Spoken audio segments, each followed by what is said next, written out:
people are rattled by that conclusion. Rattled is a good word for it. So many thoughts, so many feelings. What are your big takeaways?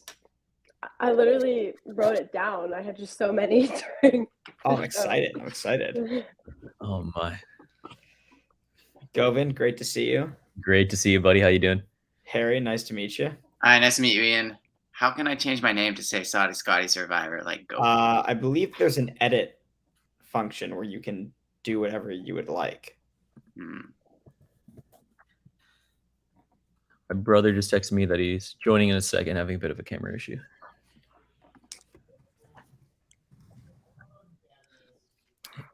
Hermione, do you feel bad that like a fellow grad student bit the dust today? I'm very upset that an engineering PhD student went home. Do you feel pain when they feel pain? Is it like a system or like?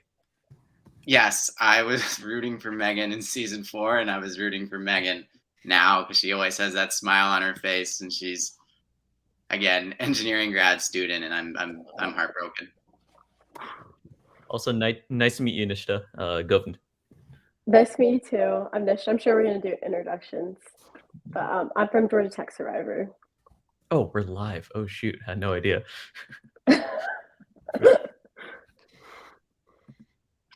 Yes, we are currently live. So let's get all the thoughts out right now. I'm sure that people are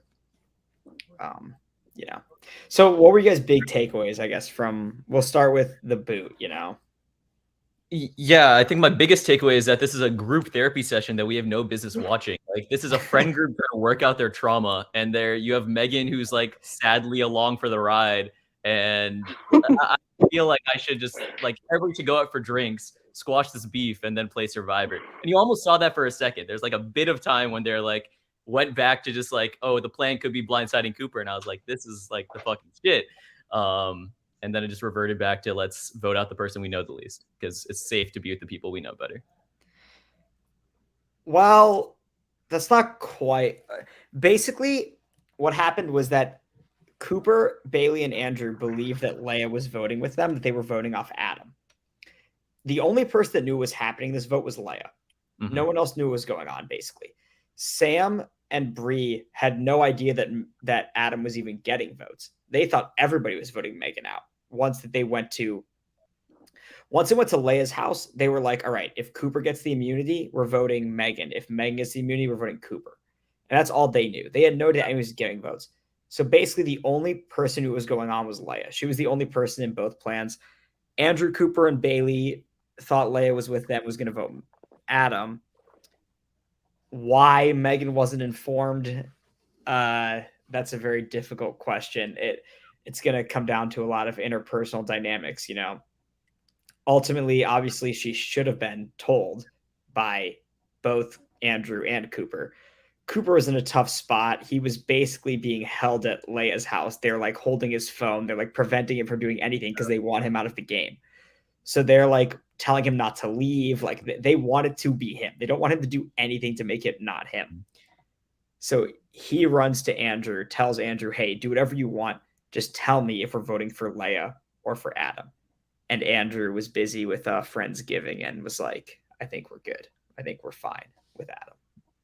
So, and they were worried that if they told Megan it was Adam, that she would blow it up because there was this thought that Megan, Adam, and Sam were tight and weren't going to turn on each other because that kind of was a thing this week. Like Adam, Megan, and Sam did kind of get on the same page and kind of wanted to be strong like a Pawnee, the OG Pawnee 3. So there was worries that was a thing and that you couldn't tell one of them the other person's name.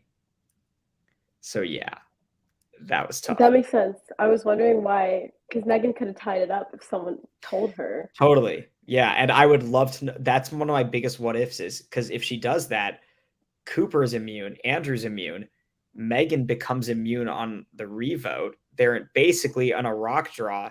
You're asking Leia and Bree and Bailey to go to rocks for Adam. I'm not sure that happens. So it would have been very interesting to see what happened. Yeah. Sorry, just to interject quickly. Nice to meet all of you. I know I joined a little late. I'm Govin's brother. I have no like real connection to like College Survivor, but I really love Survivor Michigan. I also have like a quick point, and this has been on my mind. I guess I'm coming in a little bit more as a viewer, where all of you guys have like played these games before and everything. It's really frustrating, I think, specifically with really any form of College Survivor that I watch, and that, of course, relationships are super important, but it almost seems like this game is just a backdrop to like the lives that these people are living. And I know I've like listened to podcasts before and hear Ian talk about this, about how like primarily this is about like the lives of these like 21 people who played, and they like happen to be playing Survivor right now, but like overall it's a story about their lives, which I fully get. I mean, like keeping that in mind, then this whole story makes a ton of sense. But in some aspects, it feels like it's losing some of like what makes Survivor Survivor. And the fact that when you normally have votes in Survivor, right, you have these really big players. And normally, if you're going to take a shot, you take a shot at the really big player, like the one who you think, like, if I'm going to, like, if it's the common thing where people are like, if I take a big shot, I can't miss. And you hear Bree talk about this. Why was the shot taken at Emily? Like, this is the fundamental thing about the season that just like, as much as I love Emily, and I think Emily is like a fine character, the shot had to be at someone else in that last vote. I feel like the whole reason this has happened to Cooper, the whole reason that this game is like turning against him and Andrew and everything at this point, is they had to take the shot at someone like Bailey, someone like Bree even. Like I understand maybe not wanting to do like Bailey because of Andrew's whole relation to her, but I think what it comes down to is because this game is like fundamentally about human beings who are actually friends with each other, which is great. It leads like compounding risks where you end up seeing these like quote unquote suboptimal gameplay moves end up happening, in which like you see characters like Emily go home who like You guys tell them really Molly's just shouldn't have gone home. I mean, short of the gameplay, for me, from a TV standpoint, voting off Emily was the best thing they could have possibly done. Because if they vote off Leia or Bailey, then we don't get Bailey or Leia's reaction to being blindsided. So to me, from a TV standpoint, voting off Emily, best move possible. Blindside them, make them fucking furious, drive everybody crazy, but Leia and Bailey are still in the game so we can get the reaction. From a gameplay standpoint, you know, I'll let it be. You know, you can discuss amongst yourselves what you think was a better move. It's complicated. I think that Cooper and Andrew both thought that maybe Bailey at least would be on their side after this. That may have been a misread, but it's complicated, you know. I mean, I fully agree, right? Like, who doesn't want to see one of the big players win the game? I'm like, I don't know how like the general community feels, but I'd love to see a Cooper win. I'd even love to see like at this point, Cooper stands rise.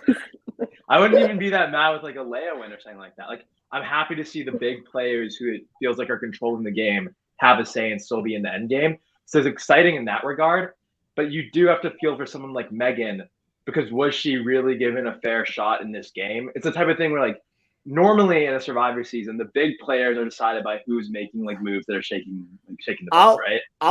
I'll let you guys discuss them yourselves, but I do think that it's time for somewhat of a more. I have been holding back on this because of the way the season has turned out. I think it's time for somewhat of a realistic look at Megan's game. Fundamentally, I do not think that Megan has played as good of a game as the viewers might think. Like, ultimately, Megan and Andrew were on the bottom for this entire merge. And Andrew not giving her immunity this week comes down to relationships that Megan was, after week 3, when this all comes out about her and Jackson, she does not build a real relationship after that point. I mean, that's 9 weeks ago in the game. And she never builds a true relationship after that point. And to me, it's like you had a lot of chances to do something. And was today not an opportunity for where she tried to do that, and then Cooper just goes and like completely no, sells her? No. If she has heard the plan is if it's not Cooper, it's you, and she goes to Cooper not with a plan. All she says is it's you, and knowing Cooper, knowing what he will do after that. Where my question to you is, watching these scenes, where is Megan the rest of that night? Right? You see these meetings, Cooper, Bailey, and Andrew meeting up. You see Leia and Cooper and Sam and Bree or whatever meeting up. Where is Megan? Why is she not meeting with Adam? Why is she not meeting with Andrew? Why is she not coming to, if you're going to come to somebody and say it's going to be you, what you need to do is come to them and say, it's going to be you. Here's what we're doing instead. You know, was Megan not texting Andrew? Did we not like literally see the scene where she's like asking Andrew where the vote's going and these people are just refusing to meet with her? Well, it's like because like I mean, there's two different equations, right? Yes, Andrew should have told Megan to vote. Obviously, I mean that's obviously a bad move. Definitely, Andrew or Cooper should have told Megan, but ultimately, Megan doesn't have the relationships in the game to like make anything really happen. And I do think that she could have been more present this last week. And like Sam, most people don't want to vote Megan out this week. Sam does not want to vote her out. Adam doesn't want to vote her out. Cooper and Andrew don't want to vote her out. And Bailey even doesn't kind of want to vote her out. But it's like, what is she like, what group is she forming herself to make it not be her? And I feel like she heard the plan was her or Cooper, tells Cooper it's going to be him. And that leads to Cooper scrambling and pushing it onto Adam, but ultimately pushing it onto her as well. And I think that Megan is a great character. I love Megan. I think she's a fantastic character, amazing on the show. But I do think that at the end of the day, like if you look back at her text message situation a few weeks ago, it's like, why isn't she going to Bailey herself and showing Bailey these text messages? You know, like she gives them to Kevin and then Kevin does whatever with them. And then it's like, oh, why didn't Bailey believe me? It's like you go to Bailey yourself, show Bailey the messages. And to me, it's kind of there was a lot of people in this game who were willing for it to be anybody but them, you know, and they were very fine with it being anybody but them until it's them. And that happened to some people in this game. And I think that ultimately you have to be more proactive if you're on the bottom. You can't just like people were happy with, oh, it's fine. It's Kevin. It's not me. And then eventually it will be you. Yeah, I think that's a very fair point. I do still think though that when you compare like Crouch making plans versus like Megan making plans, right? I think Crouch is given a little bit more agency than Megan might have, just because Crouch already has our relationship with Cooper, right? Like it's harder when you have none of these relationships at all to just go to somebody and make those plans. I agree, she should have made those plans, but I do think the cards are a little bit stacked against her more so than other players.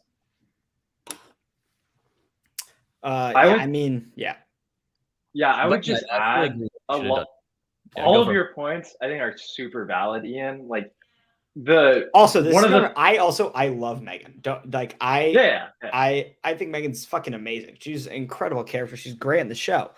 The only thing I'm saying is that I think there are things she could have done. I don't think that it's that like inevitable this happens to her. That's all. I super agree with you. I don't think this is inevitable. I think there are a few like compounding factors, right? And I think like we're partially right and you're partially right with this. On one hand, Megan kind of approaches the game, and I've heard this in a lot of like the keep your torch lit exit interviews. She was consistently regarding herself as a goat, which is like pretty bad strategy. I think like probably all of us can agree to like in meetings with people like refer to yourself as a goat over and over again. And I think that comes from the place that she felt like her game was screwed over as soon as the like Jackson production stuff happened. And she kind of adopted this attitude where she felt like she was just screwed in the game. And I feel like when you have an attitude like that, she came in thinking, like you see this, she goes to so many tribals and just points out that like, oh, all these people are friends, like I'm fucked. Which is, again, not a great attitude to have, right? Because if she maybe didn't have that attitude, maybe she is a little bit more proactive here and saves her game. Because as you talked about earlier, no one's going to rocks for Adam. At the same time, we just have to plainly look like who is in the end game. I think you're very fair in saying like, yes, Megan in particular makes a ton of mistakes, but in general, I think this game was always going towards a path in which the people who are the closest friends with each other were probably going to move their way towards the end game.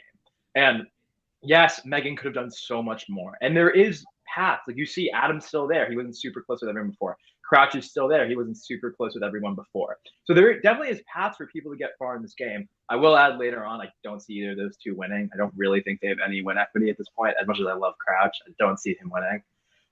But I really do believe here that yes, Megan has made a ton of mistakes, but she did walk in with so much against her where all these people are really close friends with each other. And just from a natural human being perspective, I know I've never played these games, but I'm sure that if I'm really close with someone and enjoy spending time with them, it's going to be a lot harder for me to vote them out, especially when I know how much they care about the game, than voting for someone like Megan here. And especially when it comes down to a vote like this, where like everyone's name is getting thrown out, right? And you just need to find something that somehow people can like grab onto.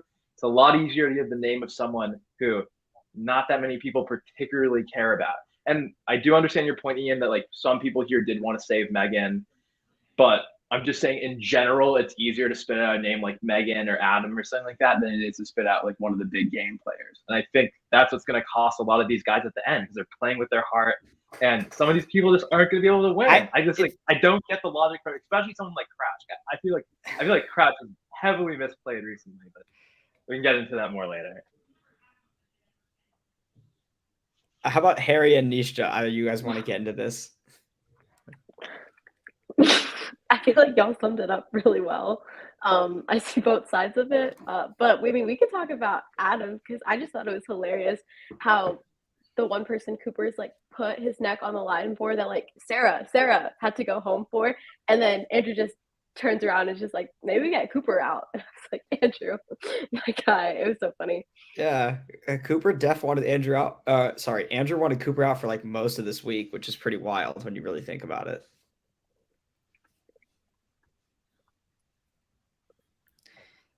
Harry, you got any thoughts? Who are we talking? We're talking about Andrew or Adam or whatever. We're talking about whatever you want. What are your general thoughts on everything?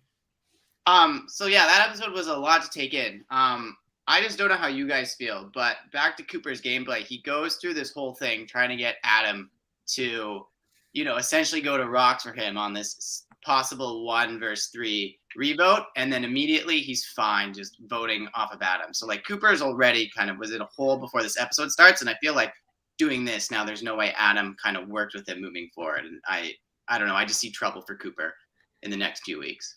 I mean, Cooper's panicking.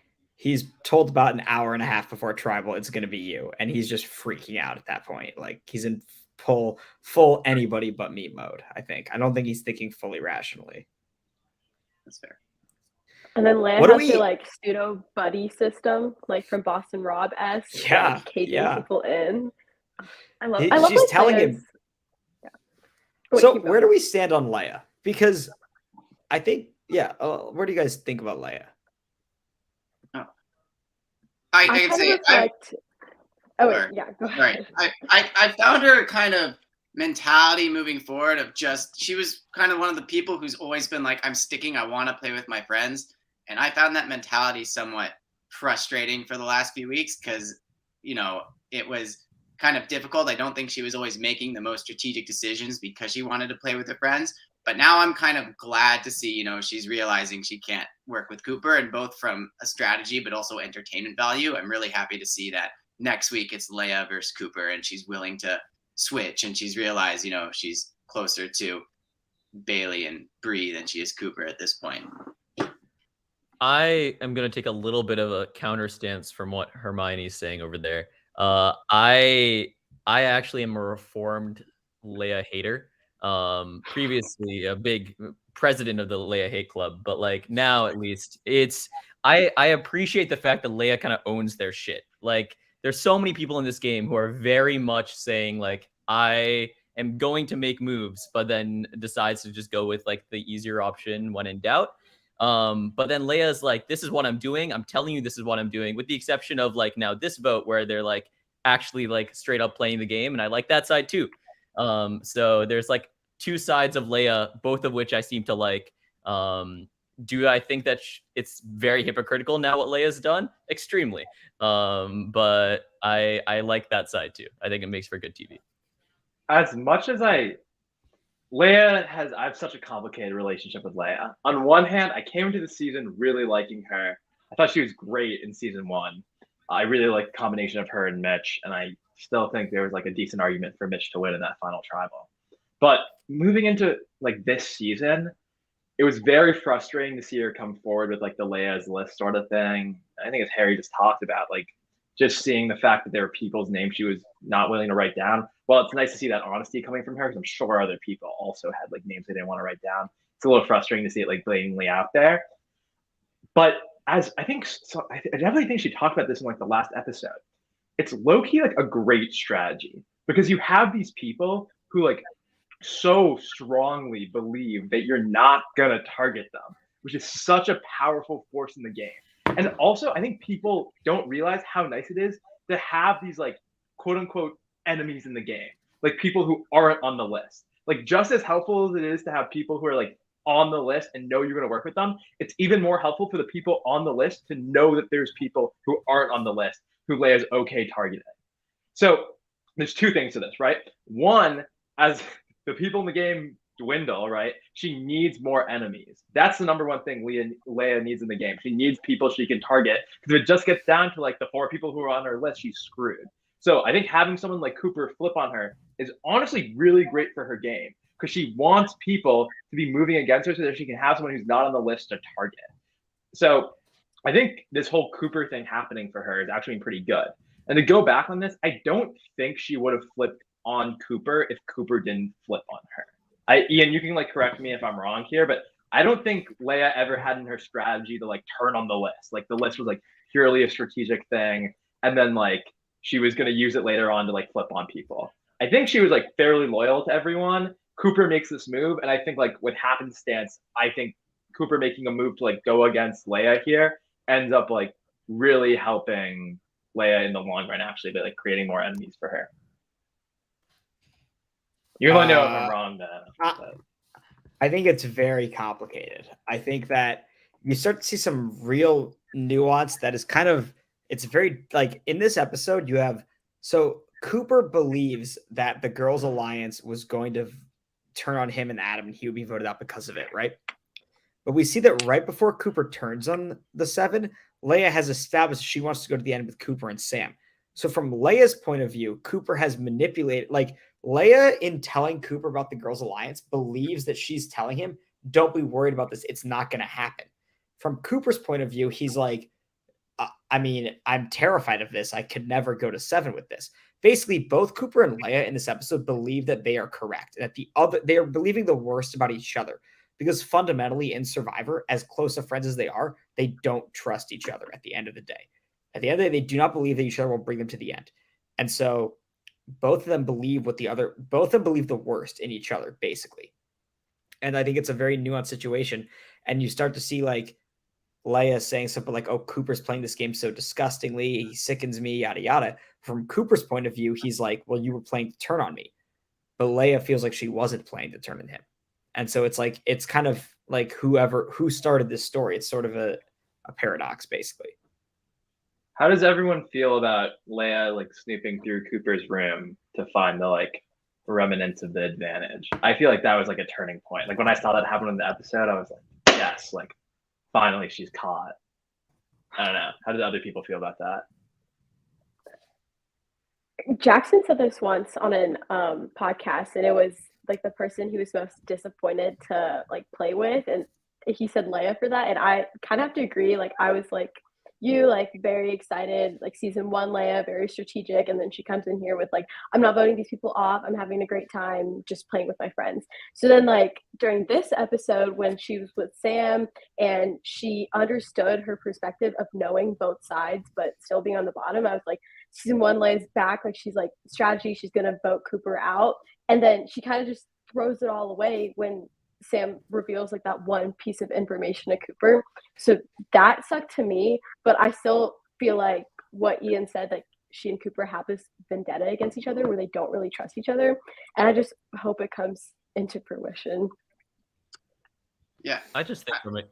Yeah, go for it, Hermione. I was going to say that, Ian, you talked about this distrust Leia has with Cooper from that whole thing, but this distrust started like essentially at that point. Leia clearly was distrusting with Cooper. She went snooping through his drawers. Oh, she yeah. had a hunch he was responsible for Lucy going home, and Cooper lied to her, and he was. So I think at the time it was somewhat double standardish, saying that she wanted to, go with these people at the end, because she clearly likes Cooper as a friend, but she doesn't trust him at all and is willing to go snooping through his stuff without telling him. Yeah, I don't know how I ever would have came back from somebody going through my stuff, like my own personal like room. Your bedroom. My bedroom. That's insanely hard to come back from. Because I feel like that's like the ultimate violation of like, you do not trust me so much that you're going to look through my personal belongings. If it makes sense from a game perspective, Cooper's a huge gamer. He's always going to do what he thinks in his mind is optimal from a strategic lens, but that's really difficult, at least on my watch. Isha, what do you make of the whole Cooper Leia situation? I kind of agree with one of the comments saying Leia going through Cooper's room is the only likable thing she's done this season. Like, she was drunk. It's Survivor. Like, you get so paranoid. Like, she wasn't doing anything bad. Like, he should have hidden it. Wait, actually, no, right. I'm not gonna defend.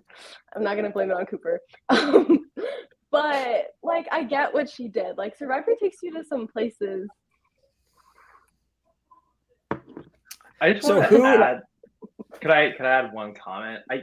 There's this point where Leia was talking about Tarowski's game from season 1, and how like people really like voting for the person who's like on the bottom if they make it to the end. There's like, I just found that so funny when she was saying that, because first of all, the reason people liked voting for Tarowski like wasn't just because he was an underdog. Like, one, he was an underdog, but he was a true underdog. Like, he actually was like fully at the bottom. Everyone believed he was at the bottom, and he was fighting there for a long while. No one really believes Leia is at the bottom of this tribe right now. And on top of that, and I hate to say this, Tarowski was a likable underdog.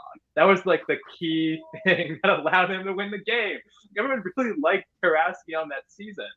So it becomes a thing where, like, sure, like, you can be an underdog in the game. Like, going back a little bit to season 2, where you can get to the end of the game being an underdog, and if you're not that likable to everyone in the jury, it's not guaranteed that you're going to win the game here. So I think Leia is kind of having a misread here by thinking she's going to like emulate the game of Alex Tarowski, but she's missing like the key Tarowski factor, which is like the lovability of Tarowski. How would people feel about a Leia win?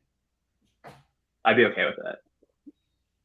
I would have a very split opinion, because that means that if a Leia win happens, she somehow convinced this jury who's pissed off that she's has her list and everything like that she deserves to win. So if she can successfully convince the people who are pissed off about her list that her list was actually like a good strategic move, I'm all for it.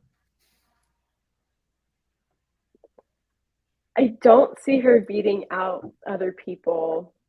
Like, maybe Leia, Bree, and Adam in that final 3. I personally wouldn't vote for Leia, but I'm also not on that jury. So who do we feel is the most likely to win the game at this point? I still think Bailey. I disagree with what Madhav said earlier. Like, I actually think, like, when talking about like the Tarowski stuff, I felt like that, if anyone it applied most to Crouch from this season. And I felt like Crouch was like the likable underdog who's still doing enough to ensure that he's in a good enough position that he's advancing his own game. He makes it to the end. You already see Bailey like loves Crouch, right? Like, the fact that he has this Dale-like persona that makes people just gravitate towards him, I think that pays dividends, right? So I personally think Crouch probably has the best chance if he's able to make it to the end. It's just going to be difficult making it to the end. Well, on the other hand, aren't people like getting sick of his cocky attitude of like, oh, I'm just going to be there. Like, I'm going to be at the end. Like, that rubs people the wrong way, regardless if he makes it there or not. I think I'm just a Crouch simp, and anything Crouch does, I will gladly like worship. So I think that's where I'm at. But is Crouch that cocky to other people? Like, I know he is in his confessional saying he's going to get to the end, but that doesn't mean he's going to other people like, I'm winning this to their face, right? I think he was. Was he? No? Ian, I guess.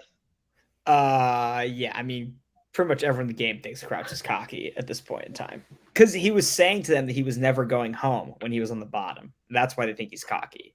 It was a few weeks ago that made them think he was cocky. My Crouch opinion, Govin knows this. Crouch was my favorite player in like all of Survivor Michigan. Like, the day when he went home on the rock draw, like, ruined my childhood. Like, that was a tough day.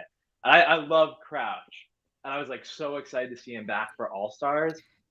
And I'll give him this. I do feel like he was playing from a bit of a similar position to like some of the other people who went home pre-merge, and that he like didn't have a ton of connections. And he's done a really great job of surviving. I just feel like he's made a few missteps that are really going to cost him. Let me ask you this. Yeah. Do we feel that Crouch's final 2 with Bailey is not one of the more surprising moves of the game? That's exactly what I was going to talk about. Oh, okay. I think Bailey's one of the few people he loses to. And I think it's a little crazy that he wants to go to the end with Bailey. Because in my mind, Bailey's played a very impressive game. The fact that she's been like in control of the game this entire time, and people keep on talking about wanting to make a move against her, and they never do it, is so unbelievably impressive. And like Crouch has played like I guess like a semi-interesting underdog game, right? But Bailey, if like when you get to the end of the game and you have someone who is actually leading the votes and was actually like causing most of the action in the game, and you have that versus an underdog, like most of the time, unless the person who is leading the votes is like super unlikable, people will be voting for the one who actually led the vote. So I think it's really hard to see Crouch actually beating Bailey at a final two, which is just making me so mad that like Adam, Andrew, Cooper, and Megan didn't get together this week and take control of the game. I was like, when I saw Crouch making that move, I just felt like it was one of his huge mistakes. Because I think, and this all comes down to Crouch's ego. As much as I love the guy and I would vote for him, it's really hard to see. Like, I don't think he understands his, and maybe I'm totally wrong about this, but I feel like he doesn't have good self-awareness in this game. And at least for me, I feel like Survivor, like one of the key things to do is be self-aware of understanding like who can I beat and who can I not beat. And I think the fact that Crouch thinks he's like playing such an amazing game has allowed him to believe that he can basically beat anyone. And he's made like a really big mistake in my mind of wanting to go to the end with one of the few people who I think he doesn't really have a shot against. But if Crouch is watching this, I love Crouch. He's like my favorite player to ever play Survivor Michigan, and that's why like I really care about this, because I'm like I really want this guy to win this season. Like that would make this like an all-time season for me if Crouch was able to come back and win. But I really like when I saw that Bailey move, I literally wrote in my notes that I was taking this. Like, no. So yeah. Other Crouch thoughts?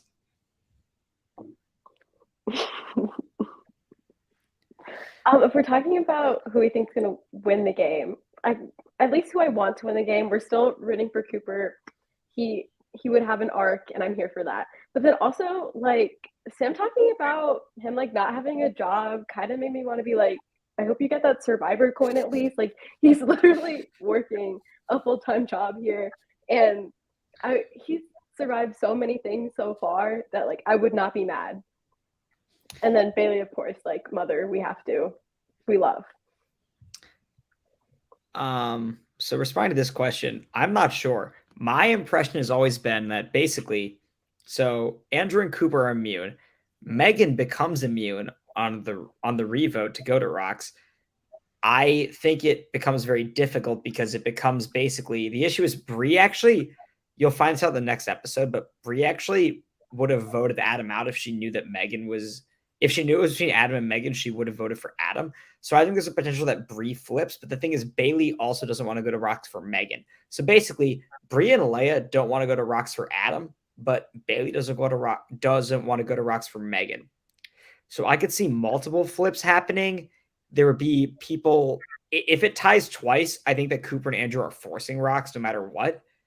But it's very hard to say. No one really knows for sure. This is one of the bigger what ifs for me of the entire game. I would have really loved to know what happens there. Rule wise in the game, when you guys have allowed them to talk before the revote, yeah, we'd probably give them a couple minutes. That's what we always did. We think it just we think it makes better TV, 100%.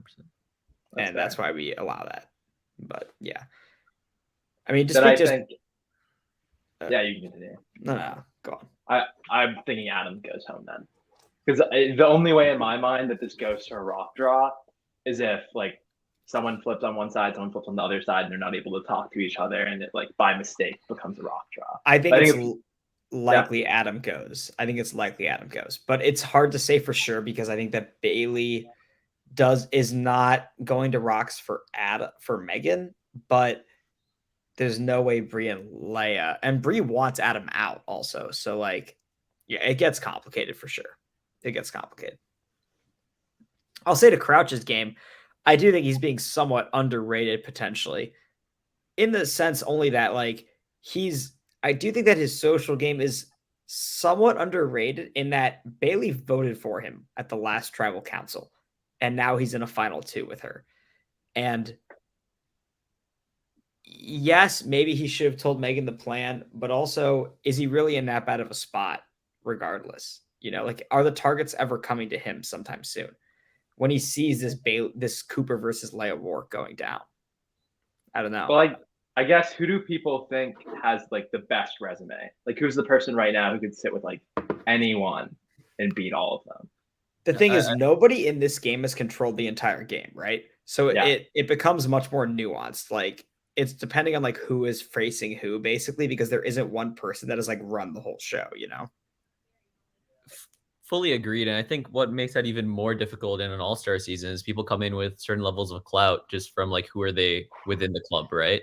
And I think you see that already with people like I think it was Adam at one point being like, Sam hasn't done much without me. Like, why is Sam getting all the credit and I'm getting none? And it just seems like Sam's more well connected, more just in the know as far as like club activities go. So he comes in with a level of respect that I don't think people had of Adam as well. Do you guys think it's a game move for one of the big players? Like, can Cooper claim it's a game move that he survived until like the final 3 when he like came in as such a big target? Is that like a game move? Or like something you'd say at the final? Is that like a point to vote? Is that like a reason to vote for Cooper? As a slight spoiler for Scotty Survivor, going into the season that I played after previously being host, I was very much in the mindset that like if I were to make it to the end, no spoilers, I would very much have that as one of the main things, being like, I have hosted some of you if I was in Cooper's position. Y'all know how big of a target I came in with, and you still didn't take that successful shot at me. I don't know, though. I feel like a lot of Cooper's kind of threat level was diminished because Leia refused to vote for him and the people Leia was working with as a result. Like, they were never going to vote Cooper. And that's why Sam tried to take that one chance earlier, because he saw it as like the one chance to get Cooper out before the merge, because there really haven't been as many chances. And I don't know, is that because of the way Cooper's played, or because, you know, he's had kind of Leia somewhat protecting him, refusing to vote for him all this time? I think this gets a... For it, Madhav. You can go ahead. No, I was going to go with something really dumb where I was like, you think anyone will ever go to the end and be like, yo, I made these connections the moment I joined University of Michigan, and like really say like, I've been playing this game since like day one of joining the university. And the friendships are inherently part of the strategy. When you sign up for an all-star season, you better make sure that you have enough friends who are joining the season as well. Like, maybe if they're in a final 3 with Megan, but no, not when like everyone who's in if the final 3 is like Bailey, Cooper, and Sam. Like, that's not a fair argument. My question was going to be, I think this gets a little bit interesting because when I actually like sit down and look at the resumes of like everyone who's left, right? And like, there still is like a fair amount of game left to play. So like this could totally change. I think like most of these people, like their biggest move is that they came with a huge target and they survived. So in my mind, I try and think of like what actual game moves have people made that like could separate them and allow them to win the game. Because I need like more than that, especially if like the 3 people who are at the end like all have that same narrative. To me, like the 2 biggest players I think are just Bailey and Sam. Sam's made like a few impressive maneuvers of like getting himself out of the bottom. He's like very good at like weaseling his way through the game.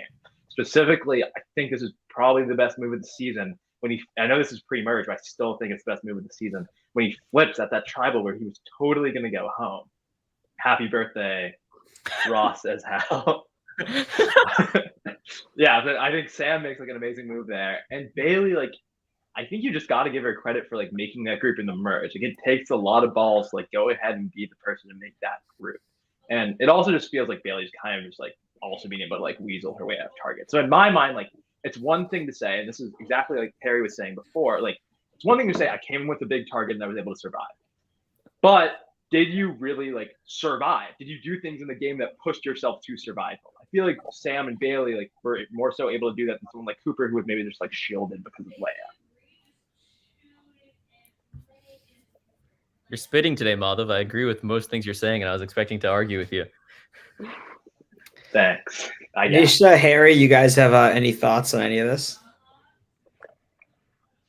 I mean, I feel like Cooper can just say it's his strategy to build strong bonds with people like Leia, who he knew would keep him protected, and then go backwards on that, like, as kind of opposing your point. But then I agree also with Govind, correct me if I said your name wrong, but with that's a huge target on his back. Like managing your threat level is like one of the basic rules of Survivor. And if he can make it to the end, like that's good enough in some people's eyes. I know like as an audience, like we prefer like those who've made big moves and who've really stuck their neck out and done things like that. But like even making it to the end, like for him, like that's a huge move. Like that's his thing.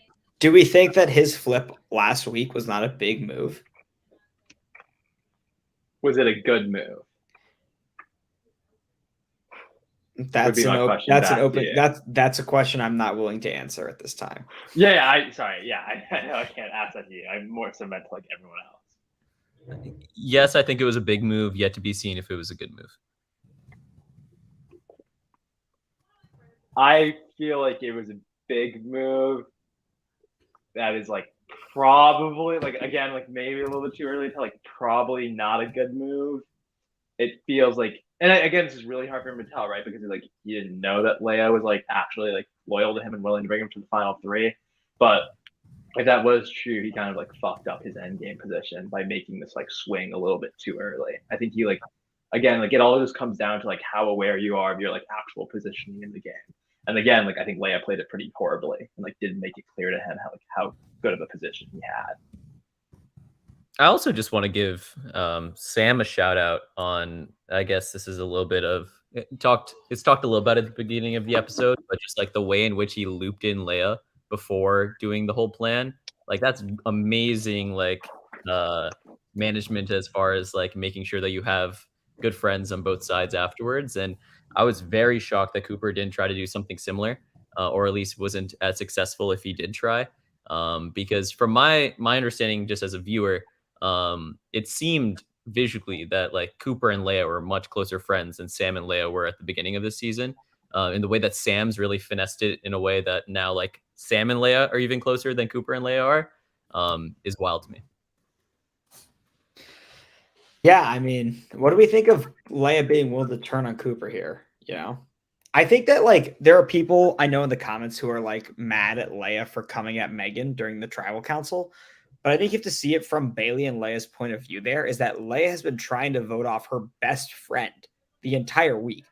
So for Megan to sit there and say it's all friendship, to Leia that comes off as ridiculous when she's literally trying to vote off her closest friend of the entire game, the entire week. And from Bailey's point of view, Bailey is like, Megan, you have hated me this whole game and I am working with you this week. Like that's what I've been trying to do. So I think both of them feel in that moment that that's an unfair criticism. But I understand from Megan's point of view, she's feeling like no one's telling me the plan. I'm on the outs again, you know.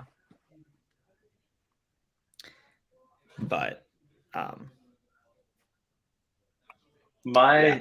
if anyone else wants to answer this, feel free. I don't want to like feel like I'm answering too many questions, but does anyone else want to take it? Okay, my thought process is everything you're saying is very true, right? Like from Leia and Bailey's perspective, it feels like a really like false characterization that Megan's taking. Like I remember at the challenge, like I think last week or something, when like Megan like mentions that Bailey's boyfriend's on production when she like goes out of the challenge or something like that. Like that's a little bit uncalled for, especially because like they really do feel like they're playing the game. Like they're meeting with so many people. They're not just like sitting in a friend group and being like, well, this person's next and then this person is next. From Megan's perspective, she's like kind of left out of all of this. So she doesn't really like know how the sausage is made, right?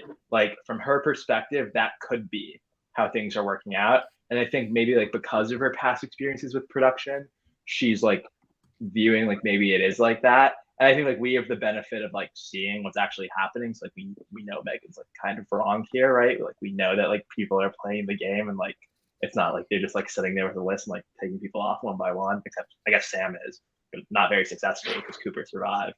But yeah, I think it's like just from the perspective they had while they were in the game. But I, of course, like looking from the edit, like it's pretty obvious that Megan was wrong. Like these people aren't just like picking each other off. Yeah, no, I fully agree. I think from Megan's POV, that's so difficult to suss out because you were just told Cooper some stuff. What's up, Jess? You were just told Cooper some stuff, and now you're suddenly like frozen out entirely. So you have no idea what's happening during this whole like hubbubaloo of people actually changing sides, flipping, all this stuff, right? And when you're getting frozen out, you just assume that the same old is probably going to happen. Yeah. I mean, it's a tough. If Megan hadn't told Cooper, then Cooper probably goes home, and so it's tough that ultimately. I think that if you watch back Survivor Michigan, you might see that all of the Megan missiles ultimately end up hurting Megan almost every single time. And that's kind of a storyline. And unfortunately,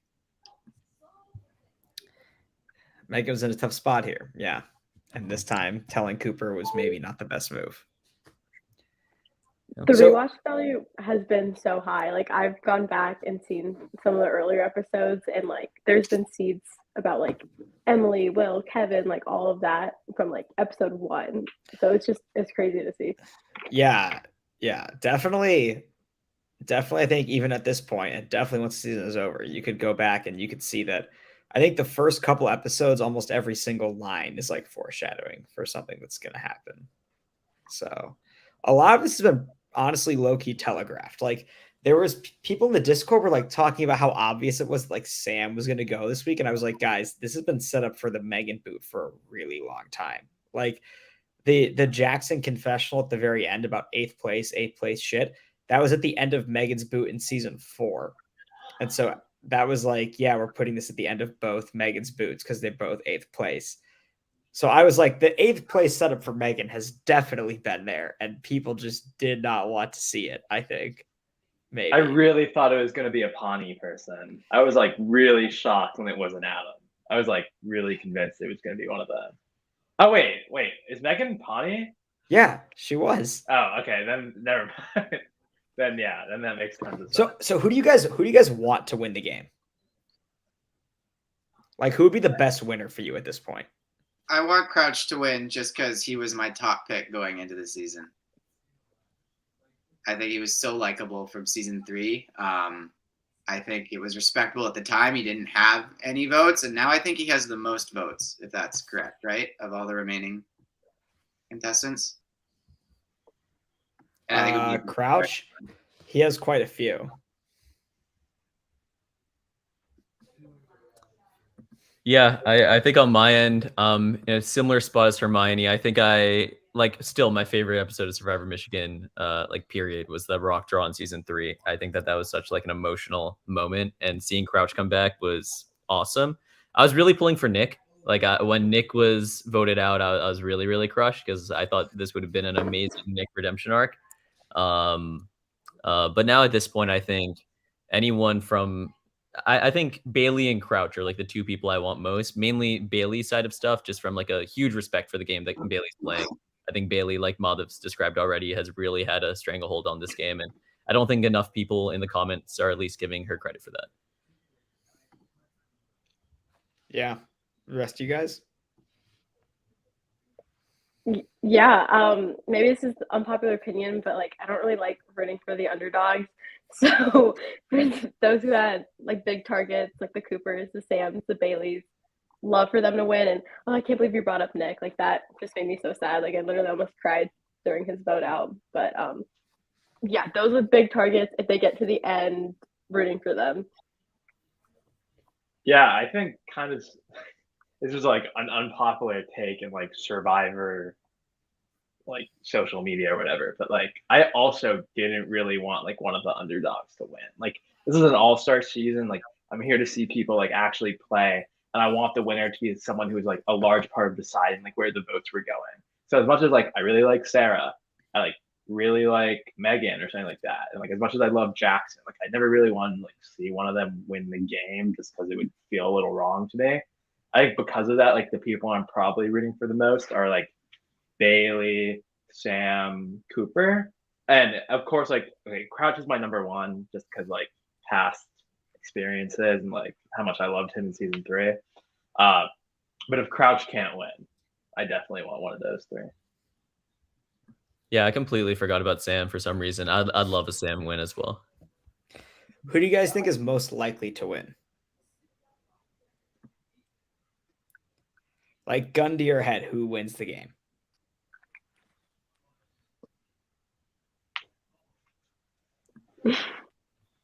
This is good. This means you don't know. I know. Testament to your editing. Yeah, mate. I don't know. I still think I put my eggs in the Bailey basket and just Who see has the winner's edit? I do ethics. I should know. This is such a trick question because you purposely said we couldn't predict the boot order. Well, because I don't believe in the winner edit, but there are people who think I do somehow. Somehow there are people that think I do believe in it. Gun to my head, I'm going Cooper. Like, we can't back down now. Like, we've already come out of the rock. We have to stay out in the open. I'll tell you who can't win.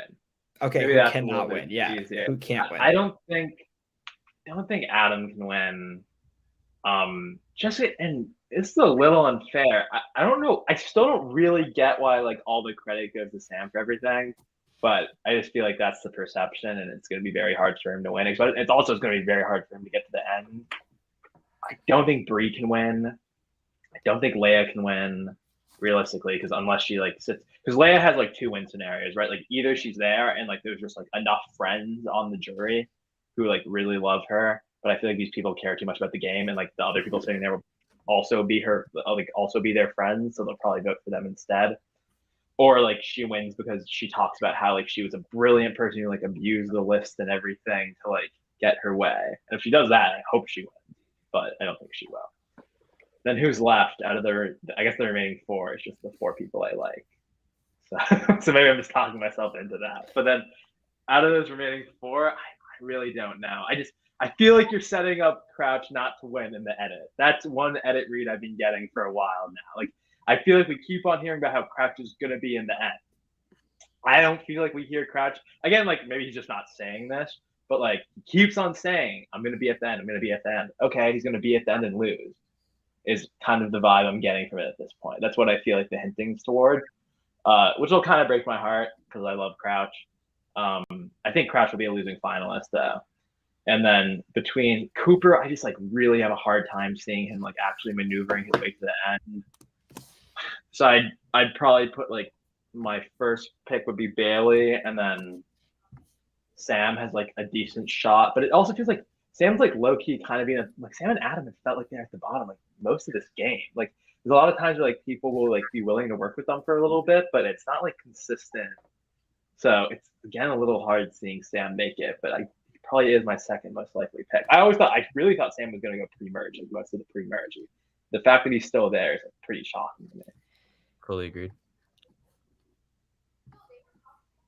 Govin, do you guys want to talk about your draft quickly? For sure. Before that, can I hop in with 2 rapid fire takes? The first is the Attack on Titan opening, Chef's Kissian. Like, yes. Oh, that is a very we should talk about that. How do people feel about that? Because I was told there are people who watch the episodes ahead of time who give notes, and they said, do not include this. You need to I thought it was amazing. Delete their number. They're giving you bad opinions. Like you need to listen to the hive mind here. Like I think that was brilliant. Thank you. I will add. Yeah. I think the editing has been, but I'm not just stroking your ego. I think the editing has been phenomenal this season. Like as much as I've had some gripes with like game moves here or there, like I was literally like, I was shaking when I was hearing that like Attack on Titan like ending in I think it was like 2 episodes ago, and it was like the flashbacks of everything. Like it's been like a beautifully edited season. I think like as much as some of the gameplay can like rub some people the wrong way or something, like I think the editing has, I don't want to say like saved the season because it's not like the season needed saving, but like it's made the season like that much better. I think it's been really great. 100% retweet. And I think those like end credits for everybody showing their journey. I've already told Shane, like in our All-Star season, we fully need to like do that same. That's you guys should. Yeah. My thoughts with the Attack on Titan thing were people were like, don't do it. People won't get it. And I was like, if you get it, it makes sense. If you don't get it, if you haven't seen Attack on Titan, I was like, it still should hit because it's so different that you'll understand that what you're about to see the next 15, 20 minutes of these guys being so mad at each other and these real life friendships falling apart is like, this is serious business, like this is a different episode than we're used to seeing. And that's what I meant by it, was just that it was thematically, I felt that it set up the episode really well if you knew the reference or if you didn't. So Did you guys delay Tribal that week, or do you just No, normally have no, like no. that much time? No. It was said in episode 11 that they already planned when the next challenge is going to be. So everything was already Okay. planned ahead of time. The only thing was that like this the tribal where Emily B got voted, that was a Tuesday. The next challenge was a Sunday, and between that time, basically nobody spoke for like 3 or 4 days, basically, because during that time frame, Bailey was saying to Cooper, "We're not friends anymore. Like we're done." And it got really intense to the degree that I pitched to everybody in the game that they should sit down in a circle and just agree that they would be friends after the season, no matter what happened, because ultimately only one person can win, right? And so it's like inevitably one of you is going to fuck over one of the others. It's a fact. It's going to happen. It actually has already happened. It's going to happen again. And the seriousness with which people were taking it, I was like, everyone needs to sit down and just agree that this is not going to ruin their friendships.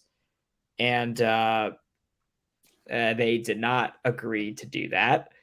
And the season continued as it will. So, we'll see what happens, but there's a lot more tears to come. That's for sure. To talk about the draft, though, I'll throw it over to Hermione because I think he can probably do a little bit more justice. Who is Hermione? Hermione is the person. I only Hermione. Yeah, I've been confused with that the entire night. Who is Hermione? Yeah. Long story short, Harry at the end of season 4 of Scotty Survivor lost a bet to me where until he wins his draft, I will continue calling him Hermione. But back to you, Harry. What do you want the draft Govan and I have going on?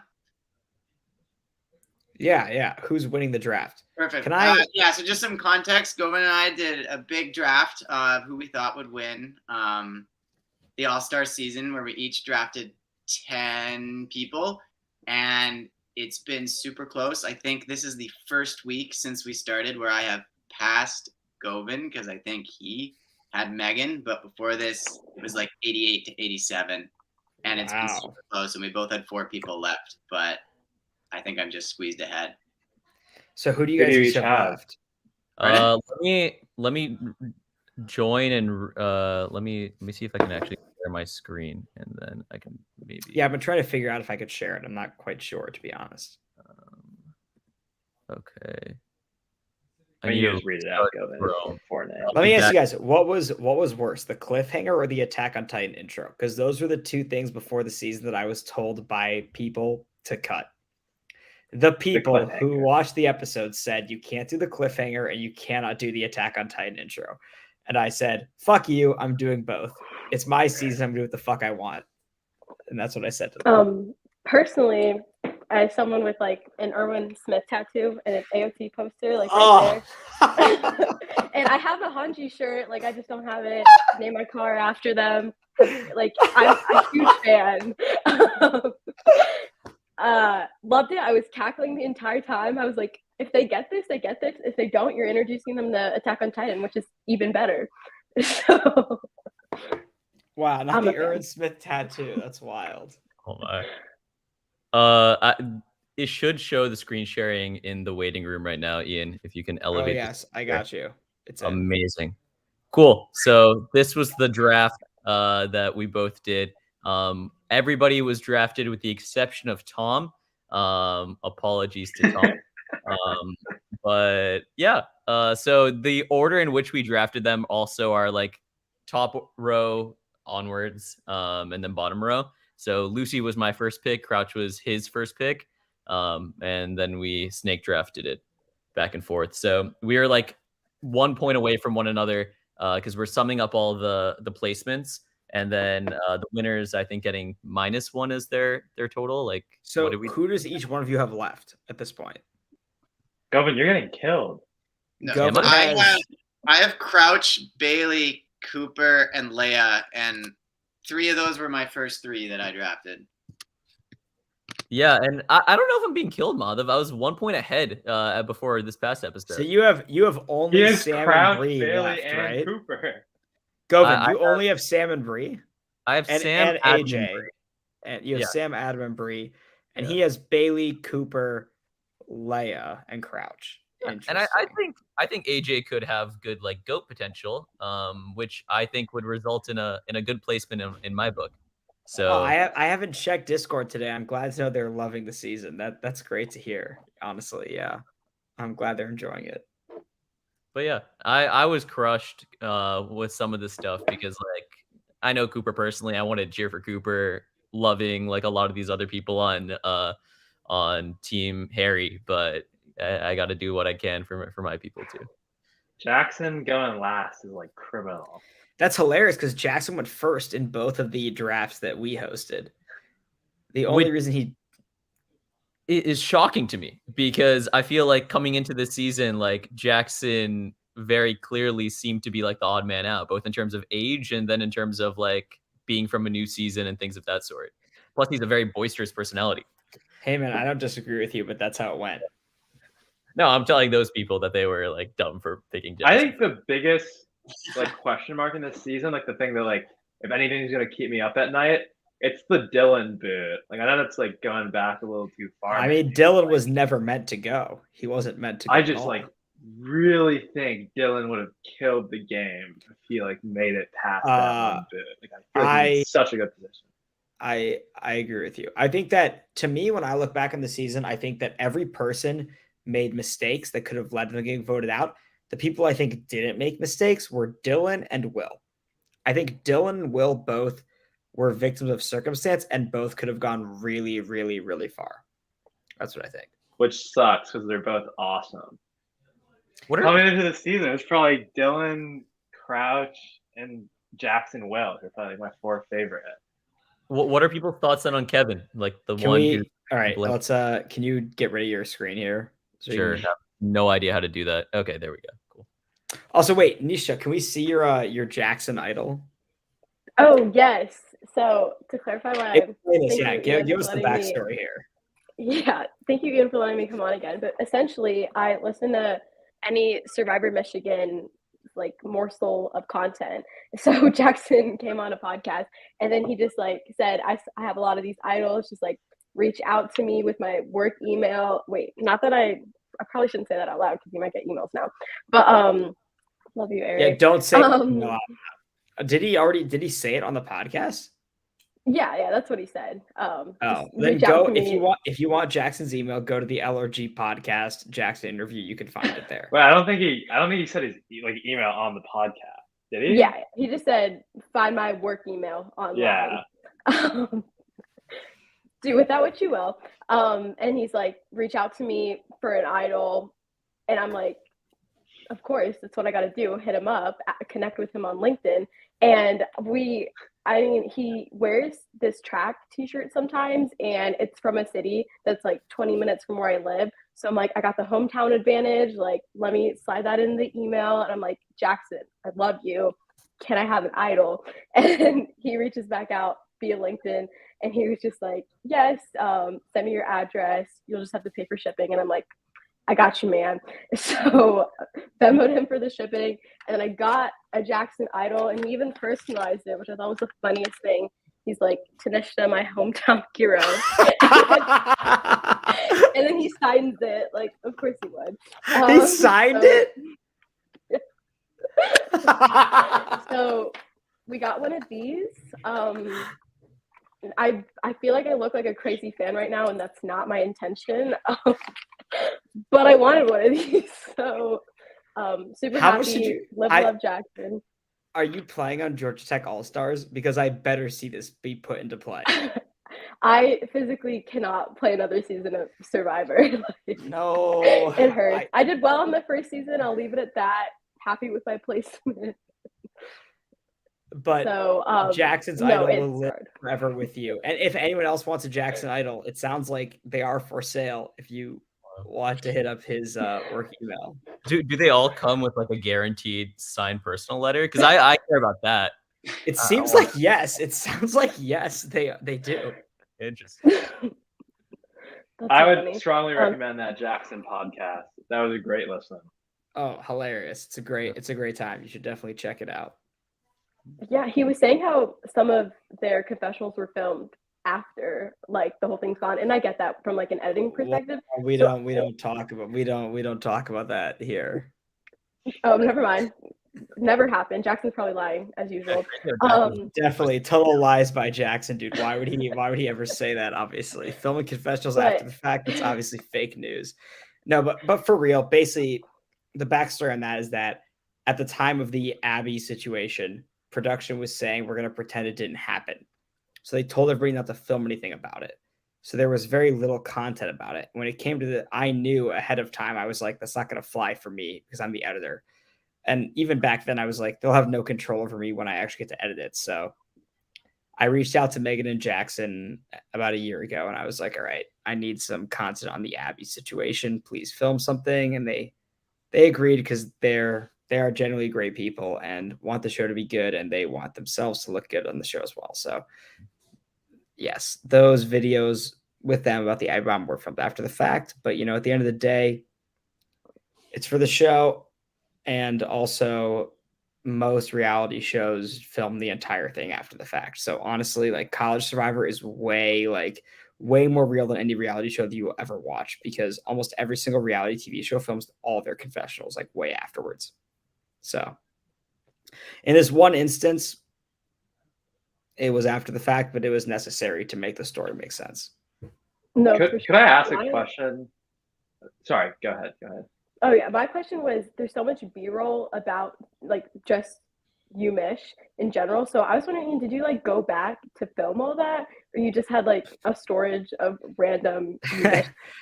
No, like I basically spent not just me. In the credits, you can see there's a credit called additional footage, and that's a few other people who I'm friends with and my brother who filmed a lot of B-roll everywhere they went, basically, to help me out. Everywhere they went, they would film B-roll because I ridiculously don't want to repeat B-roll from previous seasons, even though that is so dumb and no one will ever notice.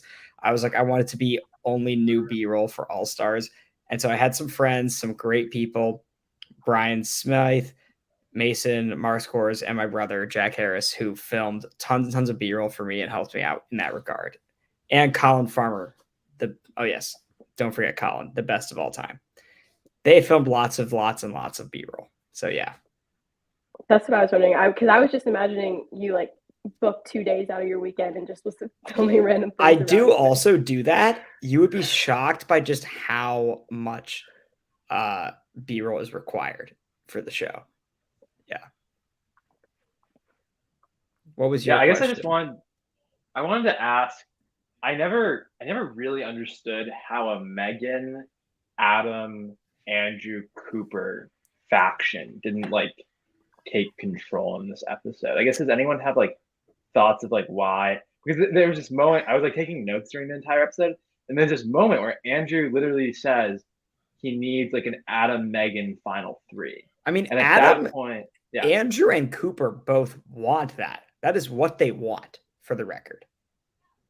They want that. Andrew and Cooper both want that to be the group. Why doesn't it happen? What do you guys think? Why doesn't it happen? I think it's just a symptom of the chaos of the moment, right? With the Megan missile, then with the Leia's list of hostages and everything that comes afterwards, right? I mean, it's kind of hard to stick to one plan when there's a million other people telling you to be at one house or another house soon after. I think it also comes down to Adam. I think that Adam, Cooper, and Andrew, like when Cooper is told that it's him, the first person he goes to is Adam, right? And Adam refuses to work with Cooper. He basically will not tell Cooper that I am with you this week. If Adam says to Cooper, yes, I will vote off Leia with you guys, then Cooper, Adam, Andrew, and Megan vote for Leia. But Adam would not agree to that and wouldn't agree to do anything with Cooper. So Cooper leaves there, is invited to Bailey's house, and is like, it's going to be me. I have to go with whatever plan is offered to me. Like, I mean, I don't blame him for that. That's what you have to do. In his voting confessional, you can see that that's not what he wanted to work with Adam and Megan and Andrew. That's what he wanted to do going forward this week. But Adam didn't want to do that. And so it's like, what are you going to do? You have to make other plans. I was very confused by Adam in that moment because maybe I misunderstood what he was saying, but it sounded like he was talking about not wanting to make like any more enemies or like not wanting to like ruin more relationships because like what just happened with Bree and stuff like that. But if you're voting out someone like Leia, aren't you like voting out someone who you've like already ruined your relationship with? Like I just didn't really get the logic there. I think it's a human thing, Madhav. Like when you piss somebody off, you don't want to piss them off even more because then you feel like more of an asshole. But like she's gone. Yeah, no, I agree. When are you seeing Leia again? From a GameBot standpoint, I agree that does make sense. But I think from from a human being standpoint, when's Adam seeing Leia again? She's gone from the game. She's like, she's out. It's not a question of game. You've now pissed off somebody that's going to be at like social events and stuff like that. You want to repair your reputation and at large, I think. Was Leia not a fourth year? It's a complicated situation, you know? Like, ultimately, to me, there's a lot of people who feel that the season was ruined by these pre-game relationships. To me, that's what makes the season special. You know, like you can see lots of Survivor seasons where it's just whatever gameplay, yada, yada, yada, yada. This is you're forced to watch people who were genuine friends do a thing that is designed to tear friendships apart, ultimately. And that's where I agree with Leia. You know, I think it was in episode 6 or 7. She says, I don't like Survivor because it encourages you to build a relationship for the sole purpose of destroying them. And the point of Survivor is to do that. Ultimately, that is what the story itself, what Survivor is about. It's a reality TV show designed to make a mess for good TV, for the viewers. Ultimately, as a college organization, as a club, any club is designed to like create strong social bonds and create good friendships, you know, which is what Survivor Michigan did. And then to bring that into this and basically ask you to wreck those relationships, you know, to me, that's what made it that's what made it compelling. I get that some people disagree with that very strongly, but to me, down the stretch, we'll see what happens. I think these next couple episodes are the best episodes of all of Survivor Michigan, honestly. And I feel no qualms in saying that. None. So we'll see if people agree or not, but I think you would never have gotten those levels of emotional stakes if different people were voted out. You know, like we could get to an end game with like Jackson and Kevin and a lot of the goofy great characters, and I love those guys.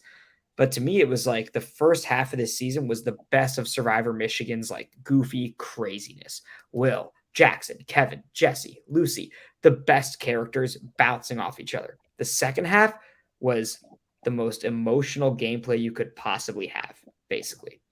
It's very season 1 Survivor Michigan, and I hope that it satisfies. We'll see if it will or not, but that's what I think it was all about in the end. One thing that's still on my mind is that just goddamn Pringle idol. I just like it's like is his idol real? I think it's fake. I totally think it's fake. But No. yeah, I think Emily had it. But it's like I just have like a feeling that like Cooper or someone's like he needs to be saved, and Andrew like decides like, okay, it's like my big move, like I'm gonna play the idol, and the idol is gonna be fake, and like everyone's just gonna laugh at him. But I don't know. And I also like I felt like the editing was kind of leading us on with that because Emily keeps on talking about like making this big move against Bailey. And I was just so like I was so convinced Emily was. That's why I was honestly like shocked that Emily went home because I thought Emily had to be in the game to be the one to like take Bailey out. Yeah.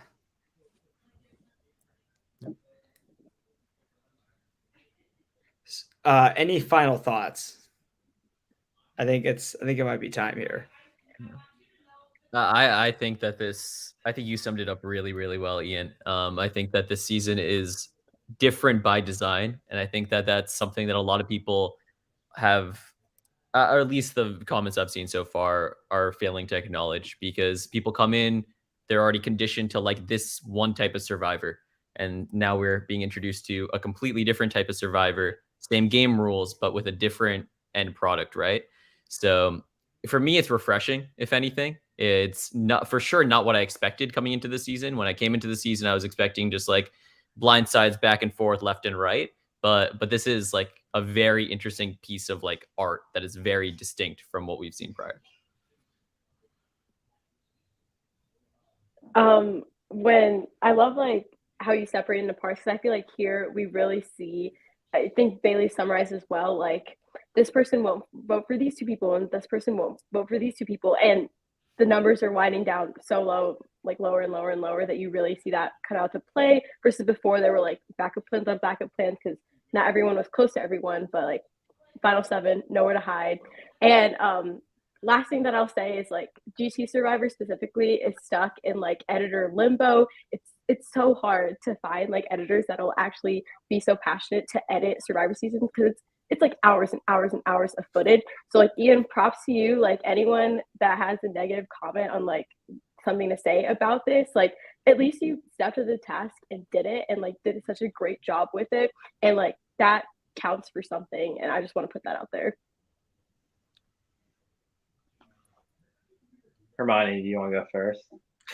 Yeah, I just want to say I think this has been just an amazing all-star season, and Ian, props you for editing. Like my mind was blown season 4 when you introduced like the gray background for people voted out, and then the stuff you've done for All Stars has just exceeded that. I think it's been amazing, and if you say the next 2 episodes are the best to come, like I'm really looking forward to it. Yeah. Thank you guys. I mean, I truly believe that like this episode, obviously I knew Megan was a fan favorite, so I was worried about that happening and her going out, but I hope people stick with it, because I think the next 3 episodes are potentially the best of all of Survivor Michigan, honestly, and you will be missing out if you don't check them out. So stick with it, even if you're sad that Megan went. I promise you will not regret it. This is you will never see Survivor quite like this in the next couple episodes. So I'll just add in finally, like I really appreciate you like bringing us all on, Ian. Like that was really great. Yeah, I'm trying to get out of here because I want to watch some basketball. Unfortunately, yeah. So no worries. Yeah, I was just gonna say, like, on one hand, like I really do appreciate like all these players like letting us see this happen. Like everyone in their life has these like relationship stuff happen, but it's like very like raw and real for like these people to allow us to like see all of like inner turmoil that's like happening inside their lives. Like on one hand, like I really appreciate that. Yeah, that's all I really have to say. Watch Sky Survivor. Season 2 is very nice. Thank you, Ian, for having us. We really appreciate it. Yeah, thanks, Ian. Yes, Sky Survivor, Survivor Georgia Tech. Thank you guys all for joining us so much. And you Chicago Survivor too, I guess. Yes.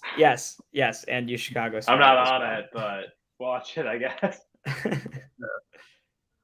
All right. See you guys. Thanks.